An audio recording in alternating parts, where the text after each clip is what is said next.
Hello, ladies and gentlemen. I'm Tyro, and this is How I Would Make It. A show in which I point out how I would have changed popular movies, TV shows, video games, etc. in order to take them from acceptable or blah all the way up to phenomenal or great. That's right. This is an internet show in which a typical internet user rants and raves to professional directors, screenwriters, and producers and tells them how to do their job. What? It sounds like a great idea to me. Moving on. For my first episode, I'm taking a look at J.J. Abrams' 2009 movie, which he created to relaunch and reinvigorate the Star Trek franchise, entitled Star Trek. Love it or hate it, this film reinvigorated the Star Trek franchise and introduced a whole new generation of moviegoers to the Star Trek series. It was both a financial and critical success, getting an average rating of 94% on Rotten Tomatoes, and even winning an Oscar for Best Achievement in Makeup. Now, I know there were a lot of Star Trek fans upset by this movie, and believe me, I understand the anger. It felt like J.J. Abrams had chosen to ignore the intelligence, the exploration, the ridiculous technobabble, and the simple beauties of space travel that had made the series so cherished to us fans. Instead, he chose to favor big explosions, over-the-top characters, and cheesy dialogue that would allow less than scientifically minded minds to watch right along with us hardcore fans. Now, that is a bit unfair, because there were a lot of great qualities to this movie, even to me, a Trekkie. J.J. Abrams knows how to use the camera, because every single shot in this movie is well composed and entertaining, with a lot more practical effects than you might realize. Several sections of the space dive were really just John Cho and Chris Pine standing on a mirror, and Spock going up from engineering to the bridge was another nifty mirror trick. The characters, while slightly off-putting due to their unnaturally good looks, were all unique and well-defined, both channeling and then redefining the original characters to become new and refreshing versions. Also, no matter what you thought of the iPod-esque interior of the ship, you have got to admit this is easily the best-looking Enterprise in Star Trek history. I dare you to look at me with a straight face and tell me that this isn't pretty. Despite the modernization put in place, there was a real sense of love for the original franchise from the directors and producers, and a desire to recapture the sense of fun and fantasy that made the original series so memorable. And let's face it, for how cheesy some of the dialogue and plot convenience in this film was, it pretty well reflects the tone and cheesiness of the original TV show. If we stop feeding them, they stop breeding. Heck, several members of the 2009 cast, including John Cho and Zoe Saldana, specifically sought out their predecessors in order to learn more about their parts so that they could give a more authentic and genuine performance. Now that we've covered the good stuff, there is one major problem with this movie that I have every time I watch it. It always takes me out of the movie, and thus is the focus of this episode, the time travel storyline and the resulting parallel dimensions. Oh, yeah, spoiler alert. Now, as a Trekkie, I am well aware that the Star Trek franchise has a long history of time travel, spanning every incarnation and series, from the recent movie all the way back to the original series. Both The Voyage Home and First Contact took place primarily in the past, 1986 and 2063 respectively, and had a lot of moments showing how crews interacted with people and devices from the past, leading to thought-provoking moments about the implications of changing the past, and some hysterical moments involving future crew members not understanding past technology. Hello, computer.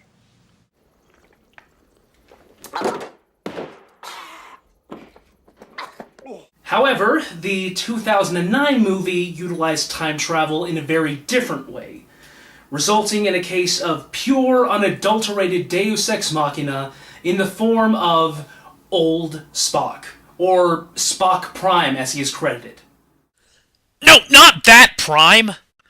Now, don't get me wrong, Spock Prime is a wonderful cameo, and seeing an original actor reprise his role gives the film a sense of familiarity, despite being a new installment. Also, Leonard Nimoy's acting is as strong as ever. You never get the sense that something is off or that he's misplaced, since he feels just as Spocky as he's ever been. Although it does make you wish that William Shatner would make an appearance, if only to retcon the ending of Star Trek Generations. Yeah, that's stupid.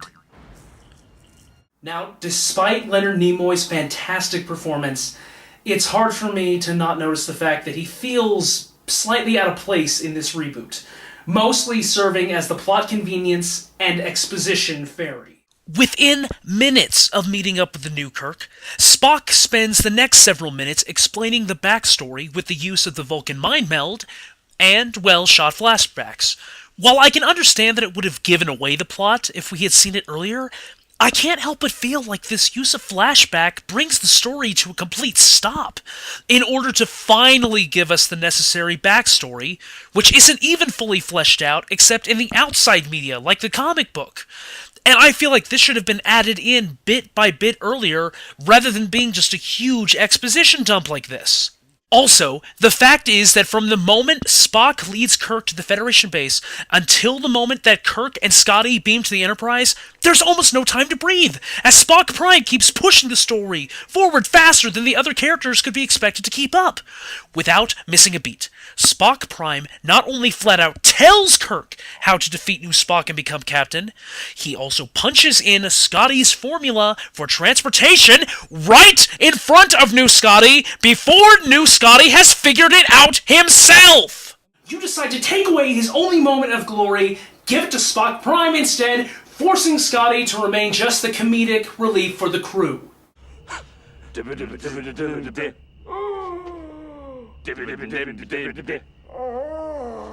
My reasoning for why this is such a bad thing is because it denies moments of character building for both Kirk and especially for new Scotty at a pivotal moment in the movie. For Kirk, the problem is that being told how to get into the captain's chair denies him the chance to think about the situation and then solve it in the wily manner that he's known for. As the audience has seen earlier with his realization that the fleet was flying into a trap, Kirk isn't an idiot, and it would have been great to see him realize that the Starfleet rule exists to stop emotionally compromised captains. He did make it through the Academy in 3 years, so he's got to know something about Starfleet. Also, it would give the audience the chance to discover with him what to do, instead of the info being force-fed to him. With New Scotty, the problem is paradoxical in nature, as in this reboot universe, it's no longer Montgomery Scott that created the equation for transwarp beaming.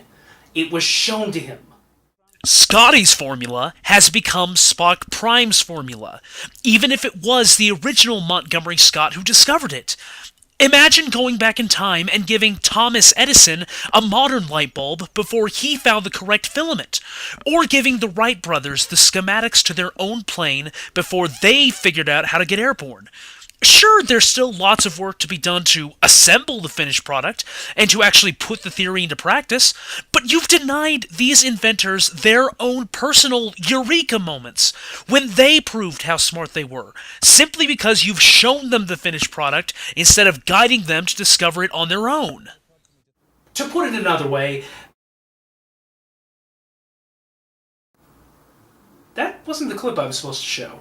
But now on to the main point of this episode, how I would make it. What would I have done to solve this dilemma of mine, the cliché of a time traveler intervening in a different time period than his own? Well, quite simply and quite brilliantly, having the time traveler intervene in a different time period from his own, but in a completely different way. Brilliant, right? Okay, hear me out on this.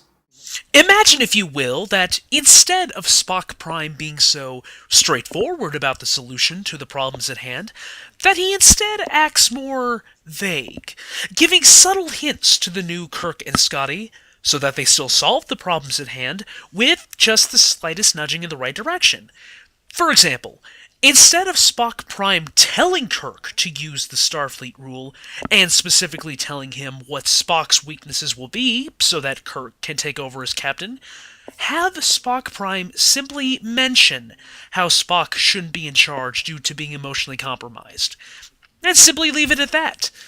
Kirk, being invested in the mission to stop Nero, could either then remember reading about the obscure Starfleet protocol, or when he gets to the Federation base, he could look up ways to get rid of a captain and stumble across the rule, realizing how to use it. That way, it's Kirk's idea about how to relieve Spock of duty. Therefore, we become more emotionally invested in whether or not the idea will work, rather than being told it will work because Spock Prime said so. Also, when Spock relieves himself of duty and no one is sure who is captain now, Kirk could come to the realization on his own that this is where he belongs, and that it is time for him to accept his responsibility as captain of the Enterprise, not only because it's what he was in the original universe, but because his own unique Kirk is ready to follow in his father's footsteps. I mean, he could even have a cheesy monologue saying just that, in classic Star Trek fashion, so that it feels like an organic evolution of his character. All organic Captain Kirk. Now with more fiber. Now for Scotty. Instead of punching in the equation right in front of him, Spock Prime could mention his interest in such complex equations and drop a reference to some bizarre theories, including the idea that space is the part that's moving and not the ship. Scotty would then have the standard light bulb moment, start jotting down equations excitedly, talking in standard technobabble, until he himself writes out the equation that could get them to the Enterprise. He would then punch it in, probably saying something like, "There's only one way to test it," and still be the discoverer of the exact equation required to transport to a moving starship, rather than being the guy who just saw the time traveler punch it in. Scotty would still be comedic relief, while also being a genius who discovered the equation.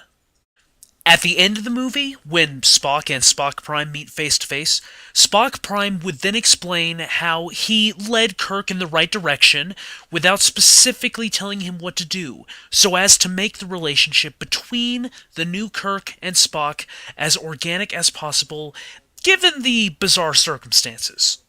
Now, I can hear some of you saying, if I could hear across the internet, but Tyro, wouldn't it be illogical for Spock Prime to assume that new Kirk and new Scotty could get the correct information, given the vast amount of variables that could go wrong? Well, strangely imitated internet viewer, the answer to your question is yes. However, remember Spock Prime's own explanation to Spock? Then why did you send Kirk aboard when you alone could have explained the truth? Because you needed each other. I could not deprive you of the revelation of all that you could accomplish together, of a friendship that will define you both. A gamble. An act of faith. One I hope that you will repeat in the future as Starfleet. You see? My idea would have had the exact same outcome that Spock Prime sought to achieve, albeit with a little bit more work up front from Spock Prime. So, what do you guys think? Is this not the greatest fan-based fan rewrite of a movie ever? Well, I'm happy with my idea, which will never bear fruit because of the fact that the 2009 movie's already been filmed, released on DVD and Blu-ray, but hey! It's my idea, and it's the thought that counts. At least that's what I'm going to keep telling myself. Well, thank you to everyone who made it this far in the video without changing over to porn or something. And please, let me know in the comments below how you liked the episode, if you agree or disagree with my ideas, or if you have suggestions for future episodes. Remember, I will take a look at basically anything I have a critique of. Until then, this is Tyro saying bye-bye. It's my first episode, I don't have a catchy phrase yet.